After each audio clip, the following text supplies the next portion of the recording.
Week 1 of college football is finally here, and we're going to break down our game day previews and predictions. I'm Nathan Johnston alongside my co-host Brad Hopkins. It's time to break the huddle.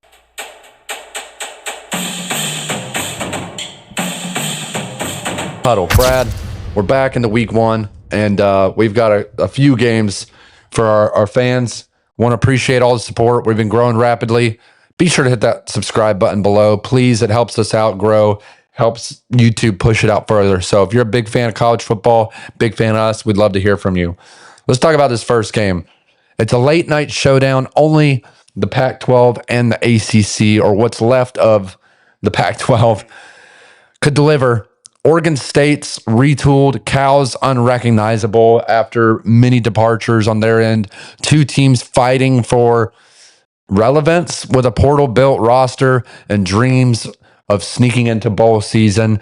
It's rainy, rowdy, and probably ridiculous in Corvallis, and it might be one of the best games all weekend. Let's break the huddle, Brad. Let's get into this. Big matchup. And by big, I mean, like, this is a really fun matchup for us to talk about because not many people are going to be talking about this one. That's why I chose it. The spread's close. Oregon State currently favored by 3 points as stands at Reser Stadium in Corvallis, Oregon. ESPN 10:30 kickoffs. I love the late night kickoffs, Brad, on Saturday nights. I'll turn it over to you. Let's jump into this. Let's talk about the brief history and recap between these two teams. Yeah, so Cal last year with a big win, 44-7. They lead the all-time series 40-37. Oregon State, though, Nate, has had some good luck at home. They lead in Corvallis 17-13. Of course, we know Cal in the ACC last year for the first time. Oregon State, one of the two teams left in the Pac-12. Both of these teams missed a bowl game last season. So for Cal and for the Oregon State Beavers, this is a big way to kick off the season. They both need a win. They're both looking for something to hang their hat on here in week 1. And so it's a big matchup in Reser Stadium this Saturday night. Yeah, you mentioned Cal beating Oregon State last year, 44-7. Obviously, Oregon State left in turmoil last year. DJU leaves, the coach leaves. Like, they had so much turnover on both sides of the ball and as a program as a whole. I don't think really anyone expected much of them last year. This year, they have their coach still. They bring in a new quarterback, and we're going to talk about this in a minute. I won't get into it. They bring in a new quarterback. They bring in a lot of new guys. They return a lot of guys. I think there's a lot of optimism in Corvallis heading into this year, especially against a former Pac-12 team in Cal. It's going to be exciting. Let's talk about the coaching matchup. Trent Bray for the Cal. Mm-hmm. Yeah, I was just making sure. Trent Bray for Oregon State. Okay, yeah. Okay, I'll restart that. Let's talk about the coaching matchup, Brad. Trent Bray, head coach, second year for Oregon State. And then you look at the other side, Justin Wilcox in his 9th year, but a massive roster turnover. When you look at these two guys, what I was going to say, do you expect them to move in the next year? But I want to more so ask, when you look at these two guys, what do you see in this matchup as it stands? I think for Trent Bray, he's in year 2, obviously trying to still build his identity. Jonathan Smith did such a great job there at Oregon State, and look, it was a tough rebuild. Nate, I really think the pressure this game and this year, it's on Justin Wilcox. He's going into year 9 here at Cal. A guy that's known for defense, and he brings in former Auburn head coach Brian Harsin to be his offensive coordinator. So he's really, I think, recognizing that he's got to strike big this year. Nate, I think a big talking line is Ron Rivera is now the GM at Cal, and Wilcox is going to have, he's going to be closely watched. And so that's a big talking point to me.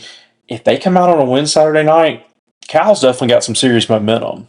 Yeah, you bring up a lot of great points. Let's talk about the transfer portal. And you mentioned the pressure on Cal, and I would argue on Oregon State too. The Pac-12 is about to revamp itself next year. It's exciting. I don't care what any other college football fan says. Listen, I said this week 0. I'll say this in week 1. I want to get back to college football being college football, regardless of the portal, regardless of NIL, regardless of the playoff. Let's look at college football for what it is, and that's a spectacular sport. as a whole.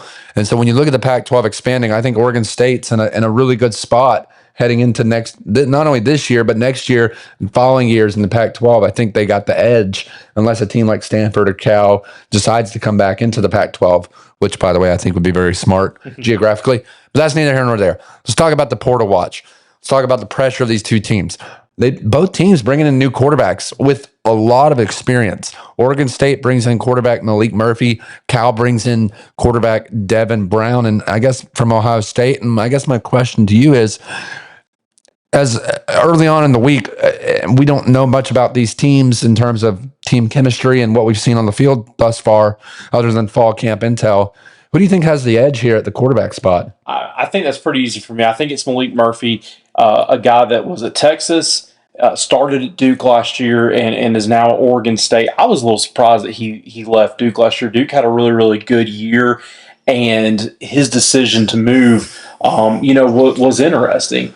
From Devin Brown's perspective, a guy that I think is probably going to be, maybe a little bit more of a depth piece. We're going to get to Cal's starter, but I think Devin Brown still is valuable, that he has got some experience. He's been in a big time program like Ohio State. But if we're just, sizing up Murphy versus the Cal quarterback room, I'm going to give the edge to Malik Murphy right now. Yeah, Malik Murphy's a guy who I talked about on the show a couple years ago. I really thought that he could have beat out Quinn Ewers. I really thought he was the guy at Texas, the next man up, and then they would transition into Arch Manning after Malik Murphy. That didn't happen. He went his own way, like you said, to Duke. Now he ends up at Oregon State. Has a prime opportunity week 1 at home with a new team, and I'm excited to see what happens.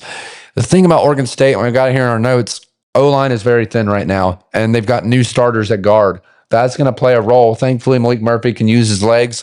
Oh, and by the way, they've got returning stars in running back Hankerson and wide receiver Walker. Love to get your quick take on that Oregon State offense right now. Yeah, I think that they're going to obviously build this offense to Malik Murphy's strengths. You mentioned a guy that can definitely use his legs. I don't think he is a big time runner by any means, but I think he uses his legs just to kind of look for opportunities to keep the play alive and look downfield. When I think about Oregon State, though, and this really goes back to the Jonathan Smith era and what Trent Bray wants to do, they want to run the football, and so Hankerson is going to be a big part of that. They're going to lean on him, especially if they're going to really, really want to challenge Cal up front. They're going to lean on that offensive line and make things just a little bit easier for Malik Murphy. Yeah, and then we look at the Cal side of the ball in both offense and defense. We talked about Devin Brown coming in from Ohio State at quarterback. Then you look at linebacker Cade Ulave. I think it's Ulave. Ulave, totally butchered that. He's the centerpiece of this defense. He's the head honcho, as I like to say. He's the guy that's going to be leading the way for this Cal defense. And I always think that Oregon State has a pretty good defense year after year. They're solid, right? They're nothing special, but they're going to show up. That they're going to put in their best work each week. What are your thoughts on Cal's defensive side of the ball as they prepare for Malik Murphy? I mean, we know that they're going to be coached hard. We know that they're going to be, sound in fundamentals. Like we said, Justin Wilcox is a defensive guy. He's a very, very strong defensive minded head coach. It was a big deal to keep their star linebacker Cade Ulave. Nate, I remember going back to last year, Cal really had Miami on the ropes, and Miami was able to squeak that game out. But Cal was a team that played very, very well at points last year. I think it's going to be a very physical game. I think the Cal defense is definitely going to, especially with the week 1 matchup, they're going to throw some things at Malik Murphy to force him into turnovers, to force them to get behind the chains. I like what Justin Wilcox defense brings to the table. Just don't know if they quite have all the Jimmies and Joes yet. Yeah, we talked about the matchup battles heading into this game. Oregon State, they love to run the ball. You mentioned it versus Cal's front seven. Going to be pretty bulky up front. Going to be a big question mark for the offensive line for Oregon State. Thankfully, they get to play at home. You don't have to play on the road. I think that plays well into what Oregon State wants to do, especially running the ball. They can hear the cadence, they can hear the snap, whatever. It's going to play into their favor. Then you look at Cal's passing game, and I think I'm mispronouncing it. Mendoza leaves last year, Right. and now they got a new quarterback. I believe it's going to be Devin Brown. I believe they announced it today, actually, that he's the starter for Cal, versus Oregon State's secondary. Do you have any last minute take on that? I'm still curious. Devin Brown, we supposed starter. They've got a really, really talented freshman, Jerron, and going blank on his name, but a very, very talented freshman quarterback. And I think you're right. I think he is the freshman. I think I messed that up. Yeah. So Cal's got a very, very talented freshman quarterback. Of course, not going to get into his recruitment, but making his first start, Trent Bray is going to throw some things at him. That's going to be a good on the road. That's going to be a good matchup. I'm excited to watch him because he's got a bright future. A guy that was committed and enrolled at Oregon, so he's got some talent. But look, first big time college football, first game jitters. Yeah. Maybe we do see a sprinkle of Devin Brown in there. And I think that's a very valid point that Devin Brown's probably going to have a role at some point. Absolutely. Turnover margin, a key in this game as we look ahead. Both quarterbacks in a new system, Brad. Going to be interesting to see how it plays out for both quarterbacks. Absolutely. Let's look at the betting and prediction. Right now, the line is, this one has it at 4.5. Over here, we've got it at -3, both in favor of Oregon State. Brad, I'll turn it over to you. This is a tough game for Cal on the road to start. I mean, Corvallis, listen, it's a very underrated, hostile place to play. Is it going to be a Sanford Stadium in Athens? No. Is it going to be Alabama? No. Is it going to be, the shoe at Ohio State? No. But it's a very hostile environment nonetheless. And for a team like Cal, getting a freshman quarterback on the road, first game of the year, who do you have winning this game? I'm going to make this short and sweet to get your prediction. I'm going to take the Beavers, and it's just for the things you said. I think Oregon State is going to want to control the ball with Anthony Hankerson. He's a very, very talented running back. I think Malik Murphy does enough and makes enough plays to keep Cal on its back foot. And Nate, I once again really, really excited about the freshman QB for Cal. I think he's going to make a couple of mistakes that end up costing them. I'm taking Oregon State in a close one, but give me the Beavers. Yeah, I agree. I think this game's going to be close to start out with. I think there's going to be a lot of jitters on both sides. You would hope that Malik Murphy, having the experience both at Texas and Duke, you would hope that he's mistake-free, right? Especially at home. He's got to step up in this game. He's got to. He doesn't have to be a superhero, but he's got to step up and be confident in his play compared to a freshman quarterback. I think if the freshman quarterback comes out and plays better, might be looking at a little bit of trouble for Malik Murphy and Oregon State early on. And even in week one, I think we could be looking at some problems. Yeah. But when I look at this game specifically, like I said, I think it's going to be close at first, but I think in the end, the Beavers grind it out. I think they win 27-23. I'm going to go and give my score prediction.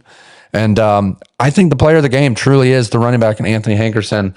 I think he gets 120 yards on the ground, and I think that's the difference in this game. I really do. I think Oregon State probably gets ahead in the second half and forces the freshman to have to make some plays, probably throws an interception or two, and Oregon State pulls away in the end.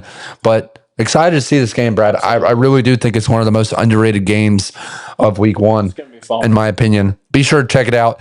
Cal, Oregon State fans, let us know down in the comments what you think about your two teams heading into this week one matchup. Be sure to subscribe down below, help this channel grow. Give this video a like, share it with your friends, and turn on that bell notification so you can stay up to date when we post our latest content. We'll see you next week. It's time to break the huddle.